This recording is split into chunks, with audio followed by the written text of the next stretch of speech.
This is starting off bad. Already you could tell that this guy has some sort of bias against Jordan Peterson. Because I was just listening to one of his videos and he is like, he's not as against some of these things as they're making it out to be. They're kind of like mocking it, but he has more it's more complex than just that. Says things like this. If you have your children in a school and they talk about equity, diversity, inclusivity, white privilege, systemic racism, you take your children out of the class. More context and clips, please. Peterson gained national notoriety in the fall of 2016 when he spoke out about a federal bill on gender expression and a U of T policy to call students by their gender pronoun of choice. Why should your right to freedom of speech trump a trans person's right not to be offended? Because in order to be able to think, you have to risk being offensive. There are a lot of videos.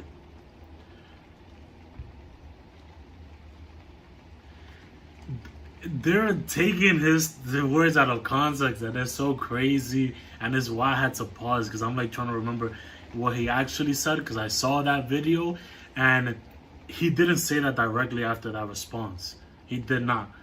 He said that he said that he does call people by their preferred pronouns. I believe that his issue is just like making it a law to call them, making it a law that forces somebody to call them by what they want to be called. I think that's what he's against. I think he's against just the radical liberals, but not necessarily against the transgender people at all. So I just don't like when they twist people's words like that. The internet of you destroying or obliterating people, and they get a lot of views. So if you could destroy me in this interview, we'd really appreciate it. You like that? Yeah, not a lot of people watch our show. I can't guarantee it, but we'll see what happens. Do you ever watch those videos when you're feeling down about yourself? Do you just watch those videos and go, yes, I destroyed that person. I rule. No. Come on. No, that doesn't happen. Let's talk about your book. Okay. It's 12 Rules for Life, An Antidote to Chaos. There it is. Now, that is one criticism I have about Jordan Peterson. He said in one of the interviews that he said something along the lines of like, most ideas or every idea is mostly bad. It's mostly a bad idea. He said there's really no such thing as good ideas because most of them are bad. And I put that against himself because he has a book called 12 Rules of Life. Well, if he has an idea of how to navigate through life, and he's saying that most ideas are bad ideas, then isn't that also probably a bad idea? You've connected a lot with a lot of young men, lots of different people, but young men particularly seem to, find something in your message. Yeah. I'm a young man. I'd like to be improved, please. Yeah. I want to stop being a pathetic weasel. Yeah, that would be good. Are you a pathetic weasel? Well, I'd like to You seem to thoughts be on doing that. all right. I'm doing fine. Yeah, well, so you're not as pathetic as you might be. Rule 1 is stand up straight with your shoulders back. Yeah. I have terrible posture. Yeah, it's not so bad. Look at me, I'm maybe you have doing a the good tailor opposite and he's right like shouldered up your suit nicely. Are you flirting with me, Dr. Peterson? Well, not intentionally. Oh, You are my. very attractive, though. See, he's not homophobic. I'm 28 years old, can't cook. Yeah. Tried to quit smoking about 6 times. Rarely exercise. Yeah. Regularly use recreational drugs. Yeah. I'm a vegetarian who ordered butter chicken on the weekend. Oh, yeah. Haven't been in a relationship that lasted longer than a year since 2011. Hate my job. Uh-huh. Never remember anyone's birthday. Still renting. Don't know what Bitcoin is. Haven't read a full book since 2012. Yeah. Including yours. Yeah. Thoughts? Oh, if I would have known that, I would have never showed up for the interview. Which part? Which Oh, part the whole disgusts thing you is the just a most? mess. It's fucking weasels. It is. Pathetic It is. weasels. There's no hope for you, I'm afraid. There are people cleaning their room. Clean up your room. I don't know how you can go out and protest the structure of the entire economic system if you can't keep your room organized. I don't clean my room, but I do pay someone to clean my room. Does that still count? Yeah, well, it's a metaphor, obviously, and the thing is, it's not that easy to put your room in order. It actually requires a lot of thought. You have to think about your closet, all right? What should you be wearing? Where are you going to put everything? You have to think about how you want your room organized so that you can do whatever it is that you want to do in there, so that the room compels that, or at least allows it to happen. And if you do it right, you learn a lot. And the thing that's interesting about it is you can actually do it. Most people have a room It's like, there's a place to start, man. It's a little corner of the world that's actually under your control. So see what you can do with it. What are the limits of that idea, though? Because you can have a lovely clean room, but if for my generation, you know, we're looking down the barrel of climate change, we can't afford a house, some people can't get work, university education's unaffordable. Like, there are these huge, massive problems in society and the political economy that are also going to, you know, screw us over in the big picture that the clean room isn't going to necessarily fix. If you're going to fix complicated problems, you have to learn how to fix simple problems first. That's true. Then you get good at it. I'm not saying that young people don't have things to be concerned about, because life is a concern, right? I mean, life is a fatal disease. It's a concern. You're not on top of it. There's always more challenge than you can take on in some sense. But complaining about the structure of being and attempting to reorganize massive social structures, especially when you don't know the first thing about them, which is generally the case, is just not advisable. And the universities, you know, they teach young kids, young people, 19, 20 years old, that they should be out attempting to rectify massive social organizations. It's like, you wouldn't go and try to fix a cruise ship. You know, things are complicated. You can't set your own room in order. You can't set your own family, your life in order. What the hell makes you think you're ready to take on something like the political system? That's hard. You're gonna mess it up, man, for sure. I feel like now's a good time to let you know that the ABC is the home of postmodernism and neo-Marxist thought. And I've just got our equity and diversity plan here. Oh, I see. That's nice. You've got a little hammer and sickle on there, and that's quite cute. The ABC's equity and diversity plan for 2016. I love how these interviewers just always love teasing him. It's like they know they can't outsmart him, but they just want to mess with him in like such a satirical way. It's hilarious. But he does have a good point.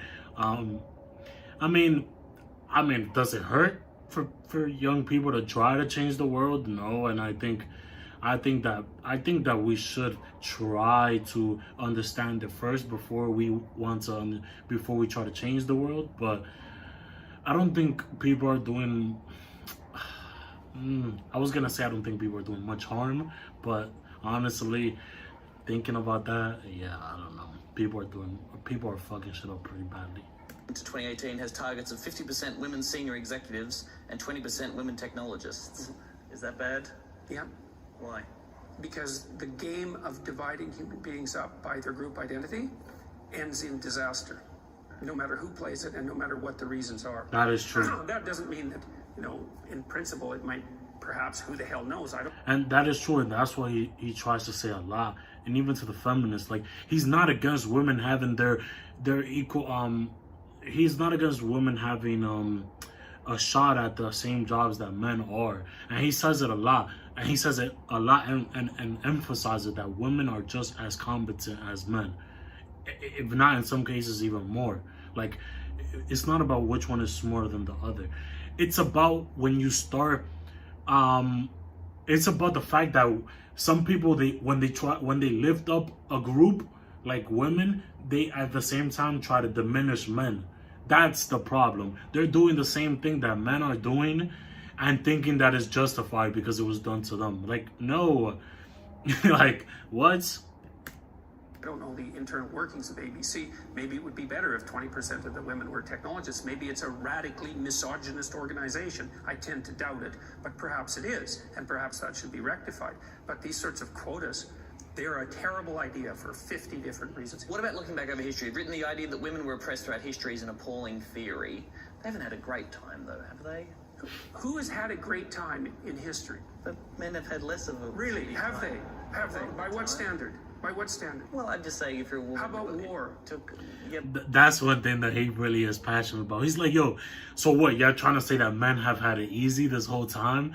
Like, we're not the ones going to wars. We're not the ones working the most and working jobs that are more like, you know, is more riskier. And he's like he doesn't understand that concept. And I can see why he doesn't understand that concept, although the fact that men,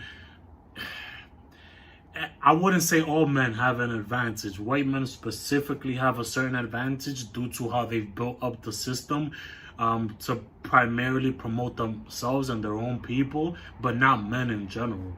Yeah, but it took longer for women to get the vote, and women belong to their husbands. And in this country, one woman dies every week from domestic violence. A man dies like once a month, I believe, from that same cause. Like, aren't there some clearly obvious things that women are as a result of their gender? There are inequalities in the catastrophes that the genders are subject to. And so, look, first of all, there's some things we got to get straight. History's a rough business. Everybody had it rough. In 1895, the typical Westerner lived on less than $1 a day, which is absolute poverty by today's standards, right?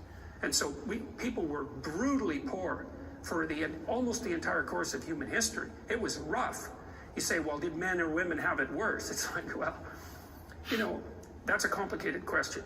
But one of the things you can say is everybody had it pretty damn bad. And apart from the pure catastrophe of existence that was shared, say, more or less equally between the genders, like, most of the time, men and women helped each other. Like, women raised their sons, husbands protected their families. I'm not buying this whole, the sexes have been at each other's throats the entire history of mankind. It's like, no, wrong. And then one level deeper than that, I don't like the whole game. The whole game is, let's divide people into groups and contrast their oppression. It's like, fine, play it. See what happens. You're not going to like it. We did that in the 20th century, right? The right-wingers played it in Nazi Germany, and left-wingers played it throughout the communist world. And all that happened was that we stacked up the corpses, millions of them. It's not a good game. The equity game, that's a bad game. Bad game? Bad game. You don't want to read this just to be sure? If it says equity, it's a bad game. Because it means equality of outcome. Right. Like equality of opportunity, anybody with any sense is for that. For my bosses watching, I have read this, and I fully endorse its message. And will continue the crusade. Yeah, and who did the little cover design? Michelle Guthrie. Yeah. Very funny. Thank you. Very funny. Dr. Peterson, we're out of time. Thank you for destroying me. Yeah, no problem. It's so funny. It's so funny some of these things. Like, like he has a point. I don't think that some people really see that point because they just whiz by everything he says and like just focus on the little snippets and controversial parts. But he's obviously not for everybody having the same opportunities. He's saying equality of outcome is not going to work. And that is true. Equality of outcome cannot exist in the same space as a competitive space. I feel like competition and equality are they're opposites of each other. So like in a business, in a corporation where everything is so cutthroat, where everything is about numbers, everything is about return on investment, where everything is about competition, you can't possibly have equality of outcome. People it's just too, it just doesn't promote that. It just doesn't. And I think that a lot of people don't really realize that. And we need to stop saying it's a gender thing, because it's not a gender thing. Like I really don't, especially me, and I work in a predominantly female business or company, and I could tell you right now that I don't see it as a gender thing. Like they only hire mostly women. It's just those are the people that have the characteristics that they're looking for to be successful in that job. There is certain jobs that you need certain characteristics. There's certain jobs that personalities are more suitable with that job than others. And it just so happens that certain jobs that might have those certain characteristics pay more. And that doesn't mean that it's a gender inequality. If there's other factors at play, and this is what Jordan Peterson has talked about a lot. But like, if somebody who's in tech makes more money than a nurse, it's not because of the person. It's not because tech is for men and nursing is for women. No, the different jobs require different things, and they're playing different games. Tech is in a field that is more focused on profit than nursing is, for example, which is more focused on the humanities and the more interpersonal relationships, you know. Whereas tech, you know, working on Instagram, like an app like Instagram or whatever the case may be. You're directly, what you're doing is directly for profit. You're directly creating a product that will be used, will be consumed by a mass amount of people for the direct purpose of product, of revenue. And so your revenue is gonna be higher than somebody who might be working at the nursing industry. It's different fields. And it just so happens that the people who are more interested in tech are men. Why that might be the reason, I don't know. It might be some psychological, biological things that I am not knowledgeable enough to say, but to even speak on. And I think, and Jordan Peterson has touched on this, I feel like, in previous videos, but it just happens to be the case, you know? It just so happens to be the case. So that is the video. I'm at 17 minutes, so I might end this recording and maybe start another one with another video. But thanks for watching, and I'll see you on the next one. Oh shit, I'm pausing.